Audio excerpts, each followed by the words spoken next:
Saya tidak peduli siapapun Anda. Anda pernah bermaksiat, Anda pernah berbuat salah. Kita manusia yang tidak luput dari dosa. Tapi saya ingin berikan tawaran dari Al-Quranul Karim. Quran surah keempat An-Nisa ayat 100, posisi paling kiri sebelah bawah. Pernah ada orang berbuat maksiat yang tak terlukiskan. Ada seorang yang pernah bunuh orang. Bunuhnya bukan 1, 2, 100 orang. Tak terlukiskan bilangannya. Kriminalitas tidak perlu diukur karena Anda akan lelah menghitungnya. Ketika Allah berkenan memberikan hidayah kepadanya, Masya Allah. Dan hidayah selalu terbuka pada siapapun sepanjang ia mau mengambilnya sebelum nyawa sampai di kerongkongannya. Tiba-tiba datang ia pada seorang alim dan berkata, saya ingin berubah. Alim ini kemudian menyampaikan pada orang dimaksud, Anda bukan berarti tidak bisa menjadi orang baik. Hanya Anda tinggal di lingkungan yang tidak mendukung Anda jadi baik. Keluarlah dulu dari tempat itu. Pergilah ke majlis ilmu si fulan, tempatnya ada di sana. Datang ke sana, belajarlah, dan Allah akan bimbing Anda berubah dari keburukan menjadi orang yang terbaik. Didengarlah nasihat alim ini. Berangkatlah orang dimaksud, menempuh perjalanannya. Tiba-tiba Masya Allah, belum sampai ke tujuan, di pertengahan jalan, konon disebutkan lebih sejengkal, tiba-tiba maut datang menjemputnya. Thumma yudrikul maut. Apa yang terjadi? Langkahnya dihitung sebagai ibadah. Dalam terapnya dia beristighfar, taubat kepada Allah subhanahu wa ta'ala.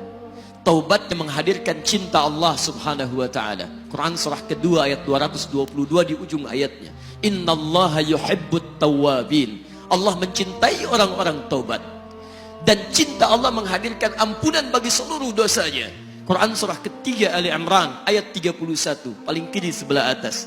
Qul in kuntum tuhibbunallaha fattabi'uni yuhibbukumullah. Allah cintai orang yang mau taat pada Rasulnya. Lihat, ketika Allah mencintai seorang hamba, wa yaghfir lakum dzunubakum, Allah ampuni seluruh dosa-dosanya.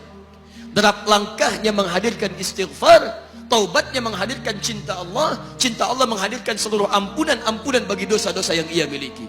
Maka apa yang terjadi? Di tengah perjalanan maut menjemputnya, thumma yudrikhul maut faqad waqa'a ajruhu 'ala Allah. Dan pahala diberikan kepada orang tadi. Di jalan, maaf, maut datang, taubat diterima, dosa diampuni, dan amalan didapati dengan derap langkahnya. Maka apa yang terjadi? Thumma yudrikhul maut faqad waqa'a ajruhu 'ala Allah. Pahalanya dituliskan oleh Allah, dakhalal jannah, kata Nabi, masuk surga orang ini. Anda bisa bayangkan, pernah bunuh orang 100 orang, mabuk tak terlukiskan, kriminalitas tak perlu dihitung. Ketika dia mau bertobat, datang ke majlis ilmu, Masya Allah, meninggal di tengah jalan, kata Nabi, dakhalal jannah. Bertobat diampuni dosanya, derap langkahnya ada pahalanya, dakhalal jannah. Turun ayat untuk melukiskan tawaran yang sama kepada kita. Wa may yuhajir fi sabilillahi yajid fil ardi muraghaman katsiran was'a. Siapapun yang mau berubah kembali pada ketentuan jalan Allah, kalau dia masih punya batas-batas kehidupan, kami akan berikan kelapangan di sisa hidupnya dan kelimpahan-limpahan kenikmatan selama dia hidup. Wa may yakhruj min baitihi muhajiran ila Allahi wa rasulih. Namun bila ada di antara mereka baru ingin berhijrah, ingin berubah jadi lebih baik dalam pandangan Allah dan Rasulnya, tiba-tiba thumma yudrikul maut, baru keluar dari tempat dia tinggal, belum sampai ke tempat dia belajar, datang maut menjemputnya. Faqad waqa'a ajruhu 'ala Allah. Kami terima semua amalnya, kami ampuni dosa-dosanya, dan kami tuliskan namanya di dalam surga. Bila 100 orang saja yang pernah dibunuh oleh orang ini, pernah bunuh 100 orang, mabuk tak terlukiskan, kriminalitas tak terhitung, mau berangkat ke majlis ilmu, tak sampai ke majlisnya, meninggal dia, bisa masuk surga. Masa Anda yang tidak pernah bunuh orang? Ada yang pernah bunuh orang di sini? Boleh angkat tangan? Ada polisi di sini, langsung saya sampaikan insya Allah. Anda gak pernah bunuh orang, Anda tidak pernah mabuk, Anda tidak pernah berbuat kriminalitas seperti orang dulu. Salah, wajar, tapi pintu tobat terbuka untuk kita semua. Masya Allah, bedanya dengan orang tadi belum sampai ke majelis ilmu. Anda sudah hadir di dalamnya, langsung di rumah Allah, diberikan tempat yang terbaik dan kita akan belajar.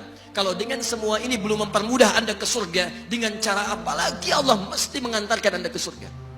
Kalau dengan duduknya Anda di sini belum mau juga bertobat, dengan cara apa lagi Allah harus membimbing Anda bertobat? Kalau dengan seperti ini belum juga Anda taat kepada Rasul, dengan cara apa lagi Allah mesti meyakinkan Anda untuk taat kepada Rasulullah SAW?